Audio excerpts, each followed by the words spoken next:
अस्सलामु अलैकुम वरहमतुल्लाहि वबरकातुहू। अल्हम्दुलिल्लाहि रब्बिल आलमीन वस्सलातु वस्सलामु अला रसूलिहिल करीम व बाद। घरेलू इख्तिलाफात को दूर करने में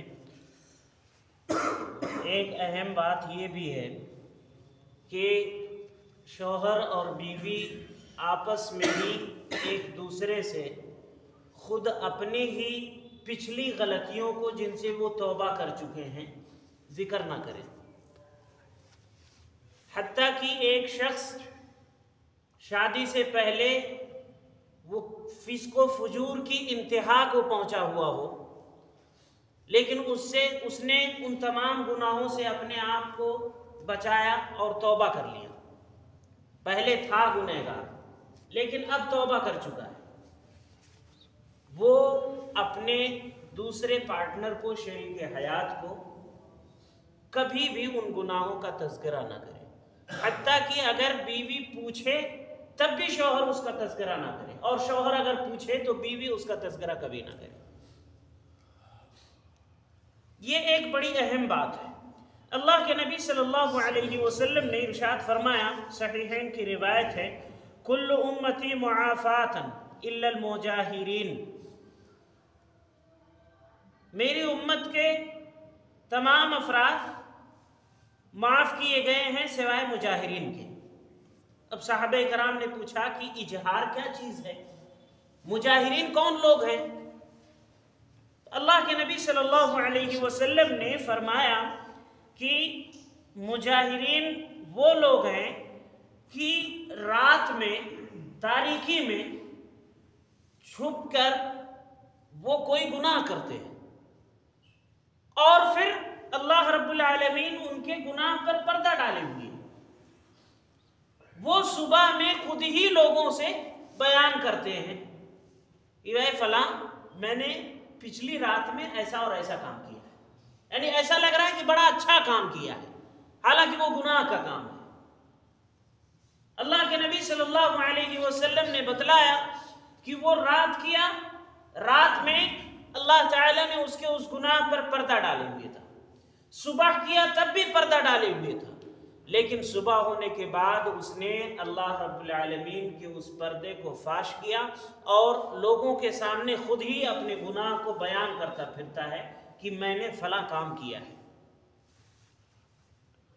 तो ये एक गुनाह है कि आदमी कोई भी जुर्म करे, और ये भी एक बड़ा गुनाह है कि आदमी जुर्म करने के बाद खुद ही उसको बयान करे। कई बार ऐसा होता है, हो सकता है आप लोगों की अज़दवाजी जिंदगी में इस तरह के हालात आए हों कि आप अपनी ही किसी गलती को जो पहले कर चुके हैं आपकी बीवी नहीं जानती है और आपने उसको बतला दिया है, उसी बात को लेकर इख्तिलाफ हो गया हो।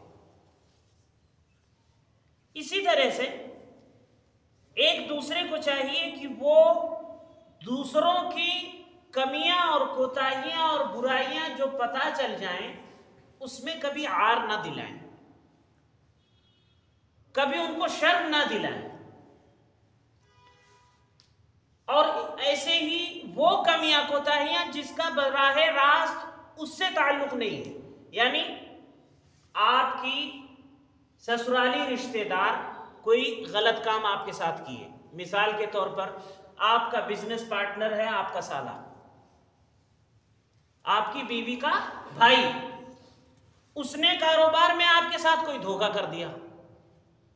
आप बीवी से ये ना कहें कि तेरे भाई ने ऐसा किया है, तेरे भाई ने मेरे साथ ऐसा किया। यकीनन ये इख्तिलाफ का एक बहुत बड़ा सबब होगा। इसी तरीके से बीवी भी शौहर को इस तरह का आर ना दिलाए कि तेरी वो अच्छी वाली जो माँ है ना उसने ऐसा किया है, तेरा जो बाप है ना उसने ऐसा किया है, तेरे भाई ने ऐसा किया है, इस तरह की बातें, जबकि इन दोनों का बराह रास्त उस गुनाह से कोई ताल्लुक नहीं है।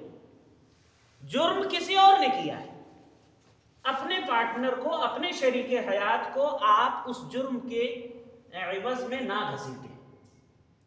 अल्लाह के नबी सल्लल्लाहु अलैहि वसल्लम ने इस्लाम के बहुत बड़े दुश्मन हुयई बिन अख्तब, जो यहूदियों का सरदार है, उसकी बेटी से शादी किया, ज़ैनब बिन्त हुयई रज़ी अल्लाहु अन्हा। लेकिन अल्लाह के नबी सल्लल्लाहु अलैहि वसल्लम ने कभी भी अपनी उस बीवी को उसके बाप के बारे में कोई बात नहीं कहा कि तेरा बाप मुसलमानों का दुश्मन है, तेरा बाप हमारे साथ ऐसा करता है, कभी नहीं कहा। बल्कि अल्लाह के नबी सल्लल्लाहु अलैहि वसल्लम उनकी और हिम्मत अफजाई करते, उनकी तारीफ करते कि तुम्हारा ताल्लुक तो दो नबियों से है, एक तो तुम मूसा अलैहिस्सलातु वस्सलाम की नस्ल से हो, और दूसरी ये कि अफजलुल अंबिया तुम्हारे शौहर हैं। तो कोई खूबी और अच्छाई पाई जाती है उसको जिक्र करें, और कोई बुराई जो बराह रास्त उसी के अंदर पाई जाती हो या उसके किसी भाई के अंदर, बहन के अंदर, वालिदैन के अंदर पाई जाती हो, या पहले कभी उसने गुनाह किया हो और अब वो तौबा कर चुका हो, इन तमाम बातों को लेकर आपस में कभी जिक्र ना करें। अल्लाह ताला हम सभी को अच्छाइयों और भलाइयों की तौफीक दे। आमीन आमीन। सल्लल्लाहु अलैहि वसल्लम।